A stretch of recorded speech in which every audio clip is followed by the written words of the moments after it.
जमीन किस चीज की है मैं आपको बता देना चाहता हूं। एक भी शीर्ष नेतृत्व की है। शीर्ष नेतृत्व की तो मैं इसलिए बोल रहा हूं मेरे दोस्तों कि अगर वह रेल कर्मचारी होते तब वह हमारा दुख हमारा दर्द तब वो समझते कि कर्मचारियों को क्या दर्द है और क्या समस्या है कि बिना मटेरियल के मेरा कर्मचारी लगातार काम कर रहा है। मैं धन्यवाद देना चाहता हूं इस कारखाने के कर्मचारियों को जिसने मटेरियल न होने के बाद में 6 बैगर प्रति माह अधिक निकाला। और ये धन्यवाद देता हूं मैं अपने कर्मचारी को। और ये ठेकेदार के दलाल एक बार भी नहीं कहते ये मानता प्राप्त संगठन के दलाल दयाचार का ज्यादा पता नहीं कौन कौन से चार्ज लगा देते हैं रेल कर्मचारी पर चार्जशीट देने के लिए। अब तो इनका मन यहां नहीं बढ़ रहा है। अभी तक रेल कर्मचारी का देते थे अब सुपरवाइजरों को देने लगे हैं क्योंकि यह दुर्भाग्य है कि यहां का दोनों फेडरेशन के दलाल एक मंडल मंत्री सिर्फ की आंखें घुमाने का काम कर रहा है। उनका महामंत्री बोलता है कि कुत्ता भी मरे तो जाना मान। रेल कर्मचारी के परिवार को फोन नहीं मिलेगा मगर किसी डिप्टी साहब ने फोन कर दिया कि मेरे बहनोई को खून चाहिए तो हमारे मंडल मंत्री साहब स्वयं पहुंच जाते हैं कि यार चट्टी साहब खून दे दो। अरे मैं कहना चाहता हूं उनसे कि मेरा कर्मचारी आकर यहां पर 50 से 60 लोगों का खून दान करता है तब आप अपना नाम लिखने हो पीआर क्या रेबो पीआर क्या रेबो। अरे रेबो है क्या रेबो हमारे नहीं चलता नहीं है ये दलाली है। रेबो के नाम पर खून बिकेगा और पीआर जैसा दाम डेवलप किया जाएगा। मेरे को जब कर्मचारी को जरूरत होती है तब बोलते हो खून के बदले खून मिलेगा तब क्यों नहीं बोलते अधिकारी से कि साहब आज भी खून देंगे तब खून मिलेगा। वही कर्मचारी का दाम रखने का काम करिए ना कि तेल लगाने का काम करिए कि सिडल साहब की आंखें खुलवा दे सिडल साहब को दवा दिलवा दे। तो जब मंडल मंत्री सिडल साहब की तेल मालिश करेगा तो कर्मचारियों का क्या हाल होगा यह बताने की जरूरत नहीं है मेरे दोस्तों। ये है मटेरियल की लिस्ट। ये हमारे मेरे को भतीजा कहते हैं वो मेरे सम्मानित नेता केंद्रीय अध्यक्ष महोदय मैं उनका भतीजा हूं मगर ये लंबी फिरस्त लिस्ट नहीं दिखती कि हमारे पास डोर हैंडल नहीं है हमारे पास वायर नहीं है हमारे पास तार नहीं है। ये लिस्ट हमारे दलालों को नहीं दिखती। तो ये लिस्ट भी तो इंप्लीमेंट कराइए कि मेरा कर्मचारी इस डोर हैंडल को खोलेगा तो नए वाले में फिट करेगा दूसरे का खोलेगा तो तीसरे में फिट करेगा। तो ये इंसेंटिव कहां जा रहा है। और मैं बता देना चाहता हूं जब टाइम स्टडी की बात होती है तब भी ये सो जाते हैं। जब 50% इंसेंटिव हमारा जब है रेल ने क्या रखा है कि 50% से ज्यादा हम पॉइंट 1 ही नहीं देंगे।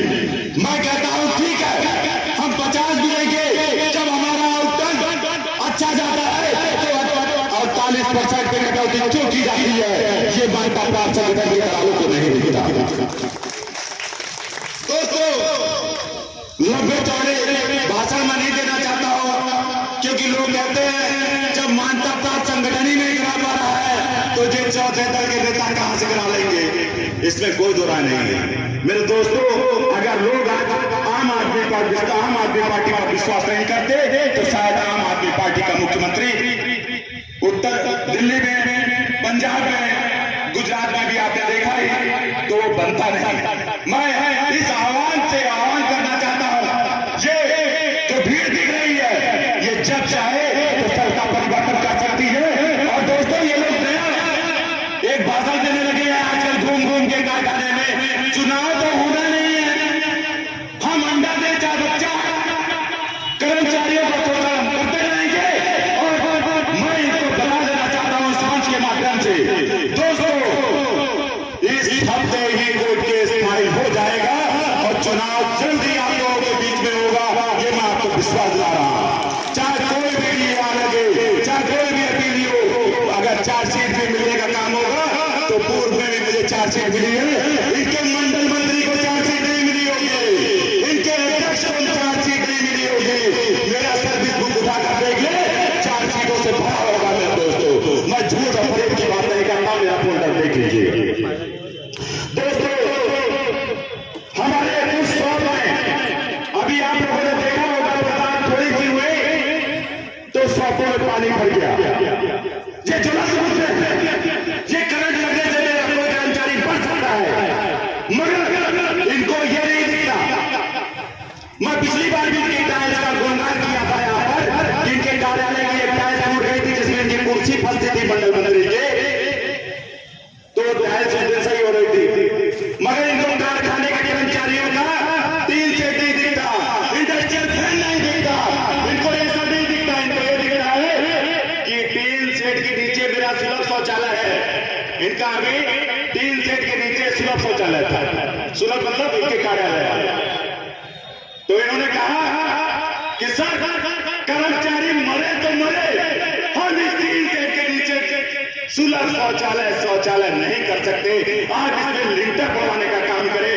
मैं दोस्तों कहना चाहता हूं, इनका लिंटर भी पड़ गया न विश्वास हो, आप पड़ोस में जाकर देख लें, इनके कार्यालय जाने के लिए नहीं कह रहा हूं, पीछे जाइए, लिंटर पे आईआईटी कंपोज की इंडियन की सारी सीटें लग गई, और मेरे कारखाने में टॉयलेट देख लीजिए कि उल्टी कर देंगे, लैट्रिन करने जाएंगे और उल्टी कर आएंगे। ये स्थिति है कारखाने के कर्मचारियों की। तो मेरे दोस्तों, मैं इनको बता देना चाहता हूं, जगाने का काम करता हूं, कर्मचारियों से मत लगाइए, नहीं उखाड़ कर फेंक दिया जाएगा। दोस्तों टीन से हर जगह आप देख रहे होंगे कि मैं अपने महिला साथी से निवेदन करूंगा जो बैठी रहे, हमारे ऊपर विश्वास किया, इसके लिए तहे दिल से उनका धन्यवाद। दोस्तों अभी सबसे ज्वलंत मुद्दा है बायोमेट्रिक।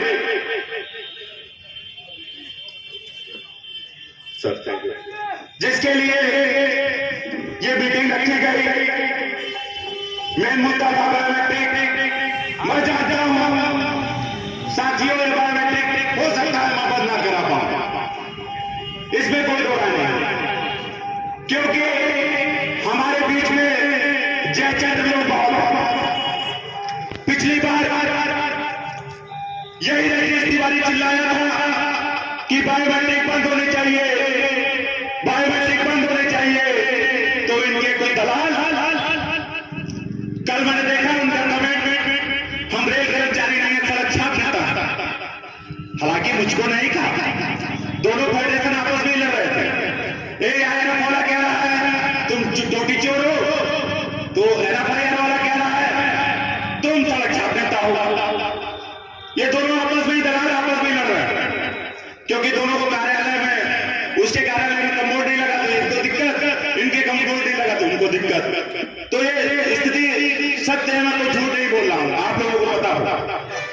तो दोस्तों इन लोगों ने मेरा वीडियो बनाने का काम किया और माननीय सीएम महोदय तक पहुंचाने का काम किया। इनके दम नहीं थी कि बायोमेट्रिक राजेश तिवारी इनके मंडल मंत्री की दम नहीं थी, इन्होंने वीडियो बनाई, दूसरे ने दिया मंडल मंत्री को, मंडल मंत्री ने दिया अपने चाचा को, जो हमारे चीफ नेतृत्व हैं, हर मीटिंग में वही आते हैं, उनके अलावा मीटिंग ही कोई नहीं कर पाएगा, वो आते हैं, उन्होंने भेजा शीतलम महोदय। शीतलम महोदय ने देखा नहीं, वो जोश में आ गया कि लाओ, उसने कैसे तोड़ने के लिए बोल दिया। मैंने कहा कम से कम वीडियो तो देख लो, जब हम लगाएंगे तो हमारे शीतलम साहब क्यों नहीं लगाएंगे। पिछली बार हमारे चाचा भी बोल के गए थे कि बायोमेट्रिक नहीं लगेगी तो हम उखाड़ कर फेंक देंगे, एफआईआर हो जानी चाहिए। एफआईआर तो पता नहीं होगी नहीं होगी, किस भर्ती किस कोटे के अंतर्गत रेल में आए हैं, ये कारखाने का समस्त कर्मचारी जानता है। तो जान रहे हैं कि फिर से हड़ताल हो, फिर से कोई ना कोई रेल का कर्मचारी रिमूव हो और वो अपने बच्चे कच्चे को रेल में नौकरी दे दे। वो ये चाहते हैं, वो हड़ताल चाहते जरूर है, मगर हड़ताल हो नहीं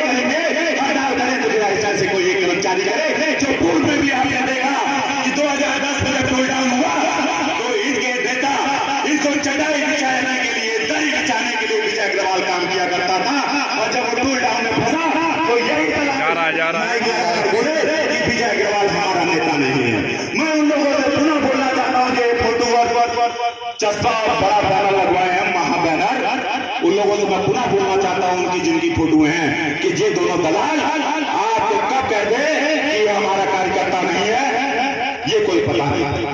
दोस्तों, तो मैं बायोमेट्रिक की बात पे था, तो मैं बता देना चाहता हूं, एक हमारे बीच में मेरे बहुत अच्छे मित्र, बहुत जुझारू महोदय एसएससी साहब, सीनियर सेक्शन इंजीनियर महोदय, उनकी बात केंद्रीय अध्यक्ष महोदय को नागवार गुजर गई, जो उन्होंने बोला कि आप अपने मंडल मंत्री का तो टाइम देखिए, आप अपने कार्यकर्ता का तो टाइम देखिए, फिर हमको बोलिएगा कि हम टाइम से कर्मचारियों का काम क्यों नहीं ले रहे। इनको उनकी बात, हमारे चाचा को मैं बोल रहा हूं, इनकी औकात नहीं है, हमारे चाचा को बुरा लग गया, बोले अरे तुमको मैं प्रूफ कर चकवाया ना चकवाया तब कहना तुम्हारी बायोमेट्रिक ना लगवाई, तब बोलना है सभी साहब, वो साहब इनको बुरा लग गया, जो इन्होंने कहा कि एसएससी साहब मैं आपकी बायोमेट्रिक लगवा के मानूंगा। इनके केंद्रीय अध्यक्ष महोदय इतना नागवार गुजर गया उनको कि राइट टाइम आइए, आपके पदाधिकारी चोरों में बैठे हैं, आपके पदाधिकारी काम नहीं करते, आपके पदाधिकारी घूमने का काम करते, जो आजकल टॉन्टिंग का काम कर रहे हैं, हमारे एसएससी को, हमारे एसएससी महोदय को टॉन्ट मारने का काम कर रहे हैं। अरे एसएससी साहब नीचे टाइम से आ गए, आजकल ये काम कर रहे हैं लोग, तो उनको नागवार गुजर गया। मेरे दोस्तों, आप बनाने का काम करिए। मैं आप लोगों से पूछना चाहता हूं, बायोमेट्रिक लगभग 2-2.5 साल तो हो ही गया लगे हुए, इससे कम तो हुआ नहीं, बता दो यार, 2-2.5 साल तो हो गया। तो ऐसी क्या स्थिति आ गई कि इनको 2.5 साल बाद पता चला कि रामकिशोर जी को कि मेरा बायोमेट्रिक नहीं लग रहा है। ऐसी क्या परिस्थितियां जाग गए कि इनके मंडल अध्यक्ष को पता चला कि मेरा बायोमेट्रिक नहीं लग रहा है। आपको बताने का काम करिए। उस फोरमैन को मैं सादा धन्यवाद देना चाहता हूं जिन्होंने इनकी औकात को बताने का काम किया कि कर्मचारी और सुपरवाइजर से चर्चा करोगे तब तक तुमको उखाड़ कर फेंकने का काम किया जाएगा, ये मैं आपको विश्वास दिलाता हूं, क्योंकि इन्होंने फोरमैनों की बायोमेट्रिक लगवा दी, मुझे कोई तकलीफ नहीं है। कर्मचारी लगाएगा तो मेरा सुपरवाइजर भी लगाएगा, मेरा पर्सनल का बाबू भी लगाएगा, मगर जो बोल के कहते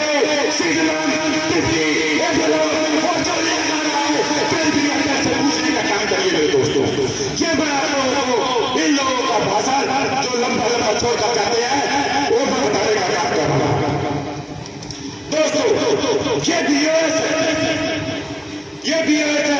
जिसमें लगातार किसी में 80 पोस्ट सरेंडर, किसी में 90 पोस्ट सरेंडर, और इनके दलाल बड़ा पोस्टर लगा के बोलते हैं कि इस बार पोस्टर सरेंडर नहीं हुई, तो जो पोस्टर सरेंडर हुई है वो वापस आ गई। तो मैं पूछना चाहता हूं, जो पोस्टर सरेंडर हुई थी वापस आ गई, वो गई कहां? मेरा कर्मचारी कारपेंटर बोलता है भैया प्रमोशन नहीं हो रहा है, अभी श्री कुमार जी का पोस्ट एमसीएम होना चाहिए था, इनको पिछली साल इनका बैकलॉग में चला गया। मतलब कर्मचारी काम कर रहा है और उन्हें टाइम कर दिया गया। मतलब कहीं आपने देखा है, आपकी 2 रोटी की भूख है, 2 रोटी खाएंगे ना, खेत रोटी हटा के रख लिया जाएगा। तो ये लोग दलाली का काम कर रहे हैं। शिव कुमार जी की पोस्ट वो पहले ही बैकलॉग कर दी गई। ये है तीसरा मुद्दा जो अभी मैं शिवलम से मिलूंगा, जो इन्होंने बड़ी सरगर्मी से बोला कि हमारे फोरमैनों में नहीं लग रहा है, ये समय सारणी 237 भी गेट बंद रहता है 7:15 पे, गेट बंद रहता है 12 बजे, गेट बंद रहता है 12:51 पे, गेट बंद रहता है 17:13 पे। ये तो जनरल ड्यूटी का, जो आउट ड्यूटी है उनकी बात अलग है, इंजन निकल रहा है उसकी बात अलग है, मालगाड़ी निकल रही है उसकी बात अलग है, इसको कोई देखने वाला नहीं। मेरे दोस्तों, ये आर्टिकल मैं तो झूठ नहीं बोल रहा हूं, ना मैं वकील हूं, ना एक बहुत बड़े पढ़े लिखा नेता है हमारे मंडल में, ना मैं हूं। ये आर्टिकल 760 1889 कहता है कि आप गेट बंद पर गेट क्रॉस नहीं करेंगे। अगर गेट बंद है तो गेट क्रॉस नहीं करेंगे। मगर हम लोग 7:15 बजे कैसे भाग कर आते हैं, हमारी महिला साथी कैसे भाग कर आती है, हमारे इष्ट मित्र हमारे लोग कैसे भाग कर अंदर आते हैं, वो आप लोग से अच्छा बेहतर कोई नहीं जानता। बसंत चतुर्वेदी नहीं जानेंगे क्योंकि वो मर्सिडीज से चलते हैं, 15,000 20,000 पेंशन पाते हैं और 68 लाख का बीमा, 68,000 का बीमा गाड़ी का कहां से कराते हैं। मैं उनको चोर नहीं बोल रहा क्योंकि वो कहते हैं कि मैं चाय नहीं पीता हूं, मगर 68,000 का बीमा, यहाँ मोटरसाइकिल का बीमा नहीं करा पा रहा है आदमी, वो 68,000 का बीमा कहां से कराते हैं। ये एक गाड़ी का बीमा है, उनके पास 5 गाड़ियां हैं, कहां से कराते हैं मैं ये नहीं जानता। तो दोस्तों, इस आर्टिकल की मैं बात कर रहा था। इस आर्टिकल के अंतर्गत अगर हम बंद गेट में क्रॉस करते हैं तो कम से कम 5 साल की सजा और 5,000 रुपए जुर्माना। और कहीं कोई रन ओवर हो गया, कोई कट गया, कोई मर गया, ये मैं प्रैक्टिकल बात कर रहा हूं। ये नेता लोग नहीं कहेंगे एनपीएस ये खत्म कराएंगे, निजीकरण ये खत्म कराएंगे, और जो मैं समझता हूं कि आज तक खत्म नहीं हो पाया। तो ये आर्टिकल की मैं जो बात कर रहा था, अगर कोई कर्मचारी मेरा कट गया तो कोर्ट से एक संबंध आएगा कि इन्होंने इनके कटने पर 10 मिनट गाड़ी डिटेन हुई। हमारे बुजुर्ग और हमारे मार्गदर्शक बच्चूलाल जी ज्यादा अनुभवी हैं, वो बताएंगे अभी आपको कि अगर 10 मिनट डिटेन हुई, इसका इतना डिटेन खर्चा आपके परिवार से रिकवर किया जाएगा। ये है। तो मैं एक मांग करता हूं, चाहे वो मेरा सुपरवाइजर लगा रहा हो, चाहे मेरा कर्मचारी लगा रहा हो, अंडरपास जब तक ना बन जाए ये पैरामेट्रिक बत्ती बंद होनी चाहिए, बंद होनी चाहिए। मैं ये नहीं कह रहा हूं कि हम हाजरी से भाग रहे हैं, मैं ये नहीं कहता कि मैं हाजरी से भाग रहा हूं। आप 4 टाइम बायोमेट्रिक लगवाइए, हमको उसका परवाह नहीं है। अगर काम लेंगे तो सामान देंगे, सामान देंगे तब मेरा रेल कर्मचारी काम करेगा। और अगर किसी दिन कोई रन ओवर हो गया तो मैं एक से एक बचाने का काम करूंगा, ये मैं आपको बता देना चाहता हूं। दोस्तों, कल आप कारखाने में घूमकर प्रचार करिएगा। जो यहां नहीं रुके हैं उनको शायद जरूरत नहीं है, मगर जो रुके हैं मैं उनका हार्दिक दिल से अभिनंदन एवं स्वागत करता हूं। दोस्तों, एक अग्रिम भत्ता पे कमीशन में मिलता था, मिलने के अलाउंस हुआ 2,200 रुपए। जो इनकी उपलब्धियां हैं थोड़ी देर बाद शब्दों में बता देना चाहता हूं। जो इनकी उपलब्धि है जो अभी तक हम लोगों को मिले, उसके बाद हमारे कई वक्ता हैं जो बोलेंगे। और आप लोगों से विनम्र निवेदन है कि जितना देर अभी दिए हैं 10-15 मिनट मैं और लूंगा, सभी लोग बोलेंगे, सुनकर जाइएगा। मेरा आपसे अनुरोध है क्योंकि आप लोगों का मान सम्मान और स्वाभिमान है। दोस्तों, अग्रिम भत्ता पे कमीशन से पहले 200 रुपए अलाउंस किया गया था सरकार के द्वारा। उस समय ना मैं था ना आप लोग रहे होंगे, जो पुराने लोग हैं वो जानते हैं। रिलीफ भत्ता इन्होंने कहा हम 300 लेंगे, 300 लेंगे, और ये हड़ताल कर रहे थे। सरकार ने कहा हम 200 देंगे, इन्होंने कहा नहीं हम 300 लेंगे। और दोस्तों, पता नहीं कौन सी दलाली की है कि 150 पर मान गए। दोस्तों, अभी आप लोगों को नहीं पता होगा, जो नवयुवक साथी हैं, 6 पीटीओ हमको मिलता था, पीटीओ 6 मिलता था। इन्होंने 4 कराने का काम किया। एक लड़ाई ये जीते, दूसरी लड़ाई पीटीओ जीत गई। शायद आप लोगों को ना पता हो, जो पुराने लोग हैं हमारे अध्यक्ष महोदय संतोष अंकल और जो पुराने लोग हैं राजेंद्र प्रसाद जी, इनको पता होगा कि हमको 12 सीएल मिलती थी। ये बोले नहीं हम 12 एक्चुअली इनके केएल गुप्ता जी हैं, उनकी आवाज ही नहीं समझ में आती। वो 12 कर रहे होंगे, वो 8 निकल रहा होगा, तो 8 के वो संशोधन हो गया, तो 8 सीएल हमको उस पे एग्री हो गए। अभी मेरे सारे साथी जानते हैं कि सरकार 21,000 रुपए कमीशन पे वेतन निर्धारित कर रही थी, जो सारे टीवी चैनलों में चला, सारे न्यूज चैनलों में चला। इन्होंने पता नहीं कौन से साठ काट कर ली। बोले साहब फॉर्चूनर नहीं देंगे हमको। बोले ले लीजिए, फॉर्चूनर ले लीजिए, मगर कर्मचारियों का वेतन 18,000 हम कर देंगे। इन्होंने कहा अरे सर पेंशन तो बढ़ा देंगे ना। बोले हाँ पेंशन बढ़ा देंगे। तो इनका पेंशन बढ़ गया मेरे दोस्तों। आप गूगल पर देख लीजिए कि उनका पेंशन का रेशियो किस तरीके से बढ़ा और हम लोगों का वेतन किस तरीके से बढ़ा। तो फॉर्चूनर में एक सौदा हो गया 18,000 का। अगर इनके कोई नेता अगर साक्षात्कार करना चाहे तो मेरे से आकर कर सकते हैं।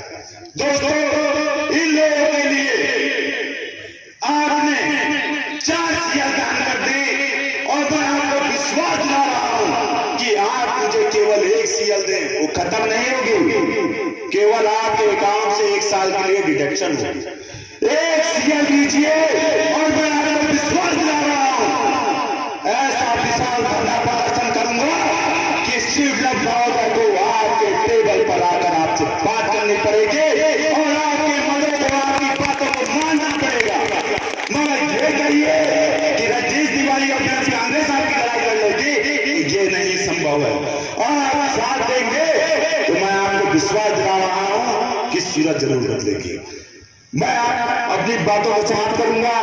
इसी के साथ मैं चाहूंगा कि इसके बाद हमारे माननीय श्री बच्चू लाल जी हम लोगों के बीच में अपनी बातों को रखेंगे। मैं सभी से पुनः अनुरोध करूंगा